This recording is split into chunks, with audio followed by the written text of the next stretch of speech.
welcome. We have a correspondent in the US, DB, and out of New York. We want some hot stuff. A lot of people are going to New York for entertainment. And ask Donald Trump about that. He gets entertained over there. In fact, we'll ask DB straight away. He seems to be winning the battle against everything that New York throws at him. Well, so far. The problem is that there's so much that they're coming after President Trump with, right? So now, in 2 weeks, they're going to start the hush money trial against him with the money with Stormy Daniels and all of that. And a big surprise that came out yesterday on April 1st, rather, was that Hope Hicks, who was his press secretary during the campaign in 2015, Hope Hicks is going to be testifying for the prosecution. So this was a big surprise move. Also yesterday, President Trump did post the $175 million bond towards the fraud trial while he tries to appeal that. Yeah. So that was a dark side less than he was originally asked to pay, wasn't it? Yes, originally it was $455 or $500 million that he had to find a bond for, and he worked towards appealing that, and the appellate court reduced it while he's trying to appeal. The problem is, if he wins on appeal, well, then it all goes away. But if he loses on appeal, then he's still on the hook for the $500 million, which is astronomical. Well, it is. It's he'd have to sell his house in Florida, and that's astronomical. What is the real value of that house in Florida? Well, this is the basis for the fraud trial. What is the real value of the properties? For example, the contention of the prosecution in New York, give you an example, is Trump's apartment in Trump Tower. He's always had listed as 30,000 square feet when it's really 10,000 square feet. So he had the value inflated when he went to get bank loans, but then deflated for the taxes. Okay, so this is the contention of the prosecution in that fraud trial. Meanwhile, on the other side of town at Radio City Music Hall, Joe Biden was there with former President Obama and former President Bill Clinton. They had a big fundraiser, and Biden pulled in $25 million in one night. Well, who gives to these? I mean, obviously the Democrats will give, but is it big business? It's big business, but I will tell you, Rodney, the American people are growing weary of the chaos. In other words, there was a period of time where people were boycotting football games. They were boycotting baseball games. They kneeled for this national anthem. They did this and that. Oh, we're not going to watch any more baseball or football or soccer, whatever it is. Those stadiums are back to being full. So people are, they're tired. They want to go back to their regular life. And also there's a resurgence here that the average citizen wants to vote for somebody that represents their needs. So if their needs are lower inflation and higher wages and lower rent and so forth, they want the politician that's talking about that and not whatever else. Yes. Well, listen, I gave up on Americans years ago when they asked me to explain the game of cricket. You just can't explain it. I suppose gridiron's the same the other way around. But I tell you what, politics is just the same, because nobody understands, inverted commas, politics in America. It's so complicated. So I'm going to ask you some very simple questions for you to educate the West. Okay. Well, the east of you, but west for us. And first of all, let's start with the Senate. compared to the House of Representatives? What's that about? Okay, well, the best way to describe that is the United States Senate is like your in Great Britain, the House of Lords, right? And our House of Representatives is like your House of Commons. So that's really the balance there. And the way that we did it over in the United States with the Senate is that each state, there are 50 states, so every state, regardless of size and population, gets 2 representatives in the Senate. Okay. Now, in the House, it's different. The representation for a particular state is based on the population of that state. And for each certain level of population, they get another representative.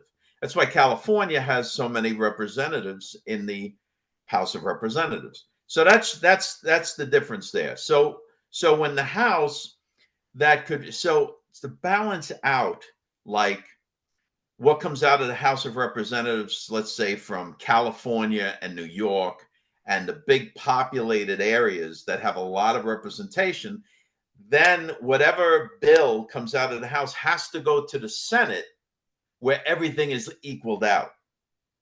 You right? mean the Senate can turn down a bill? Oh, absolutely. The Senate can just say, well, this bill is dead and Well, never bring it to the floor. that is a difference between House of Lords and House of Commons, because there's no real power except they put a bill on a table in the House of Lords and they try and make some amendments which can be accepted by the House of Commons. So there's a lot more power in the Senate. Yes, the Senate has the power to do that, but the House does also.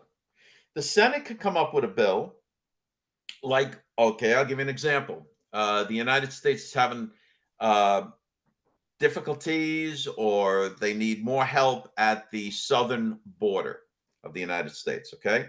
So in the Senate, there was a bipartisan bill that was formed by both Republicans and Democrats that would give a lot more money to the Border Patrol and the border guards, magistrates, and everything to accelerate the processing time of people coming over. And in that same bill was aid to Ukraine and aid to Israel.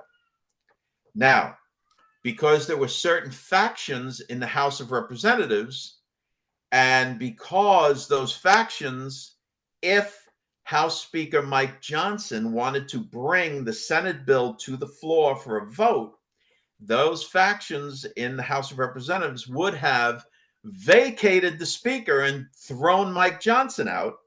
So right now, that bill is on hold. Now think about that. So, and the reasoning is there's some rumor about this that former President Trump actually called his friends in the House of Representatives and told them to kill the bill.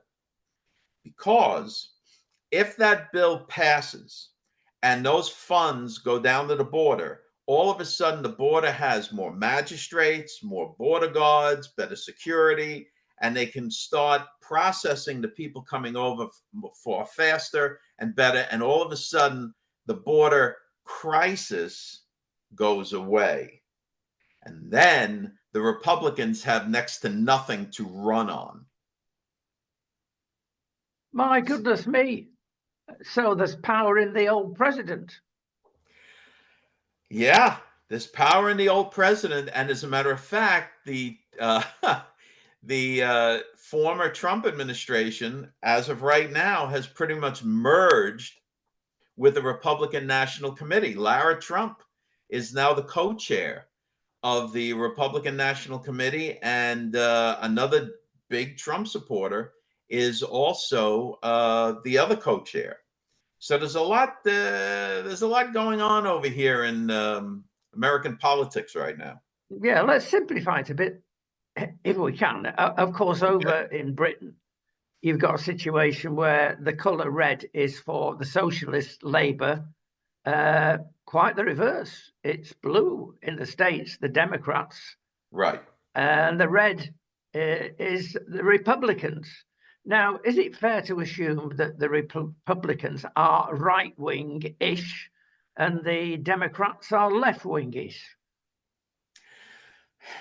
It is fair to assume that, but you know, when it doesn't become fair is when they're actually elected and in office. Whether they're Republicans or Democrats, they act very much the same, which is the shock to the people who have voted. And hence the reason why Trump won in 2016 is because people were tired of that duplicitous nature of both parties, where one party ran on, one set of principles, the other party ran on another. But when they actually got into power, there was really no difference. So the American people figured, well, let's throw Trump in there and see what happens. Very similar situation that we have in the UK. People are getting fed up and bitter, twisted, and it's sad to see. Perhaps it's frustration. Let's stick with something else. How much power does the president really have? I mean, has he got the kiss of death on a bill, or can he not stop it if it goes from the Senate to him? Well, here's how it goes. If the president is a popular president with the people, and the president turns around and sees a bill, and that's going to come to his desk, and he says, look, I don't like that bill, and if it comes to my desk, I'm going to veto it. Then it would take 2/3 of the Senate to overturn that veto. And if it's a popular president with the people, that's a very difficult thing to do. So what's the state of the game in the Senate and House of Representatives? If we're thinking about the representatives, both in House of Lords and House of Commons terms, who's got the advantage at the moment? The left or the right? The right did have the advantage in the House of Representatives. The Republicans held the House. Now, so when you have a dominant party, let's say that in this particular time, the Republicans have the majority. Therefore, all of the committees, whether it's judiciary or appropriations, whatever it is, all of the committees in the House of Representatives are run by the majority party. Okay, that's a big hammer to swing around. But the Republicans, I mean, they're constantly tripping over their own feet. They threw out Kevin McCarthy, who happened to be their largest fundraiser. Okay, and they need money for re-election.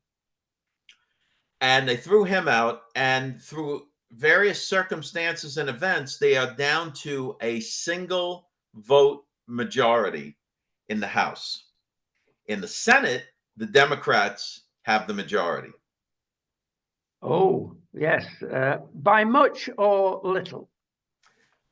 I think it's I think it's only one seat, but then the vice president is a tiebreaker. So if there happens to be a Democrat that votes with the Republicans, then Kamala Harris can come in and break that tie. Well, that's a thought for the day, isn't it? Kamala Harris, yes. But the interesting thing here, Rodney, is this. Think about this. If one more Republican congressman retires, resigns, or whatever, then there's going to be a play to kick out Mike Johnson and install Hakeem Jeffries, the Democrat, and switch the House of Representatives over to the Democrats. And then they'll take over all the committees. Bye-bye with the Biden inquiries. Hello with the Trump inquiries. And we're going to go back on that routine again. Let's analyze something that is...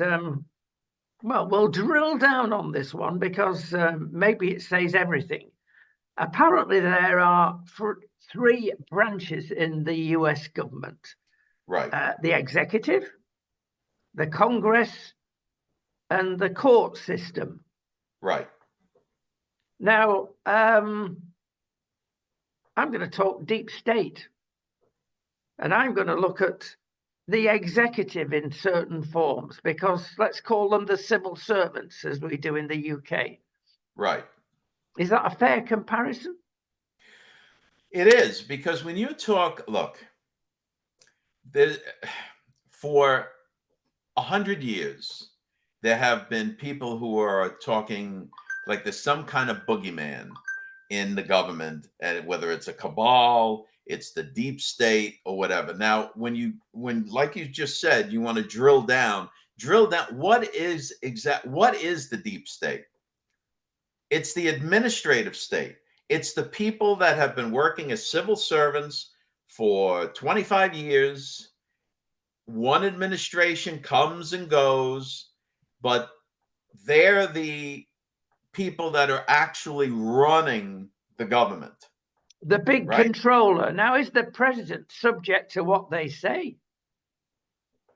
Well, to a certain extent, because look, the president, it's not like he gets on, it's not like he, when the president takes over as quote unquote captain of the ship, he's not captain of a dinghy. This is a giant,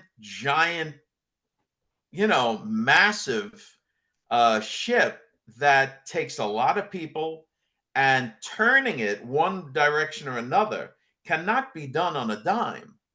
So when the president comes in with certain objectives and so on, they have to be prioritized and then worked on one at a time to get the administrative state to move in a certain direction. So there is a swamp then that needs draining. Yeah, but it's not like that. Okay, you want to drain the swamp. Now, who's going to work in the swamp? Yeah, you have the swamp. You still have the swamp. So who are you going to have in the swamp? Who's going to run? Who's going to send the Social Security checks?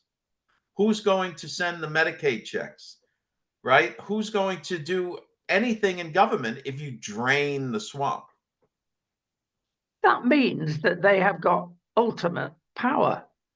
Now, the unions I know have got in and made conditions where nobody gets sacked. It's so like the United Kingdom. Sure. It's jobs for life for the mandarins. Right. Is well, that let's good say for America? Well, take you, for example. Let's say you're working, you got an administrative job in the State Department, right? And someone comes in as a new boss, and they don't like you because they don't like the fact they're a Democrat or they're a Republican and you're a Democrat, or whatever the case is. They don't like you and they fire you. Do you think that's right? Well, everything stands on its head these days, doesn't it? Everywhere. Exactly. So that's why there's a union. So those things don't happen. Now, if you look into the Heritage, they have the Heritage Group. They have a plan for 2025 where they are actually compiling lists of thousands of people to literally have, if Trump gets into office, to do a mass firing of the administrative state and replace them with new people that would basically be sycophants to the Trump agenda. The Supreme Court we hear a lot about. Right. Now, how powerful are they? They can overturn stuff, can't they? They can. But the only reason that they have been gaining more and more power is because Congress doesn't act. If Congress acted and changed enacted some new laws or changed the wording of other laws to accommodate various situations, then the Supreme Court would not have so much seeming power right now. Right? Everything's going to the Supreme Court to decide this, decide that, decide whether I should, have a hamburger for lunch. I'm taking it to the Supreme Court. I mean, it's craziness. I think the Supreme Court justices are getting tired of it, frankly. Are we still Republican in the Supreme Court, or have they changed that? No, they are. It's a conservative court. You would call 6 of the 9 justices conservative.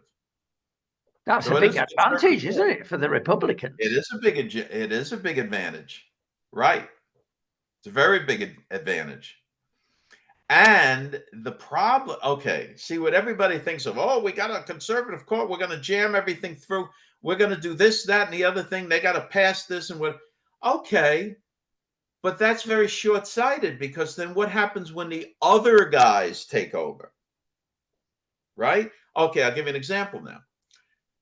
President Trump, there's a case before the Supreme Court right now to give President Trump, or the president in general, complete, absolute immunity while in office.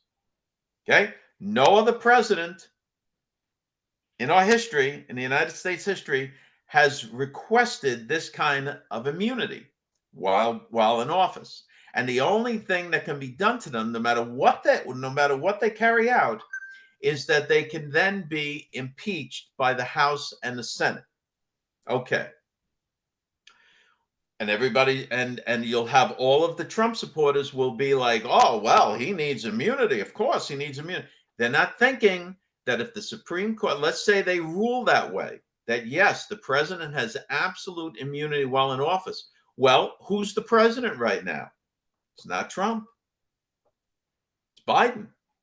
So does Biden now have absolute immunity? Can he arrest his political opponents and throw them in jail? See what I'm saying? So you gotta think like, all right, well, I want this power for my guy, but I don't want that power for their guy. So things have to work in balance. It can't be just one side over the other. Fascinating stuff. And we're going to go out on a couple of quick questions Okay. and bring things up to date. Of course, it's the news right the way around the world about what allegedly Biden has come up with, this trans day of visibility. And that is the sacred day of Easter Sunday. Now, he allegedly denies it. What's going on here? He's saying. So who's All right. plotting? So look, if people stop watching one source of news over the other and actually looked into this, you would find that President Biden did put out a proclamation about Easter. But what people fail to realize is that Easter falls on a different Sunday almost every year. Right? All right. So now this Trans Visibility Day has been carried out on March 31st since Obama, frankly, first got into office. So that has been ongoing on March 31st. Could the Biden White House have been a little more smart and just laid off the whole trans thing during Easter Sunday? Yeah, they could have been. But to be accurate, they did put out a proclamation about Easter and so on, and then did the posting about the Trans Visibility Day, because it always has fallen on March 31st. And there's the truth behind it. Is he fit for purpose? He can't be. We see him falling over every 5 minutes. We see a very weak president that plays into the hands of the world turmoil, whether it be Afghanistan, whether it be the Ukraine. They're taking advantage of it. I would say that the one mistake that Biden has really made in international affairs was allowing Iran to proceed with their oil sales. They've made billions hand over fist, and in doing so, they're arming all of their proxies. Okay, so now yesterday, on April 1st, the Israelis bombed a building in Damascus where one of the leaders of the Iranian Revolutionary Guards, who was involved in weapons transfer, was, along with his staff, and they're all dead now. So the Iranians are swearing up and down that they're going to have some kind of retaliation on Israel. And of course, because they're allies, the Russians are involved in this now, saying that that Israel has to be punished for this, and so on. On the heels of that, the Biden administration told Congress yesterday that they were sending Israel 50 more fighter jets and a bunch of more ammunition. So for all those out there that say the Biden administration hates Israel, there's a lot of talk in the public square, but what goes actually on behind the scenes is very revealing. Indeed. Finally, I've seen a map of the states over the last 3 years, the change migration, some people call it, of the population. Now, most of us know that people are leaving California. And they're going all the way over to the East Coast, well, Florida in particular. Yeah. Populations are changing dramatically. They're running away from the cities.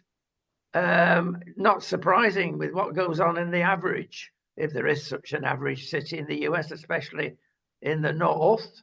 What's going on? Well, I'll tell you this. There's a lot of policies in California that the public just doesn't like.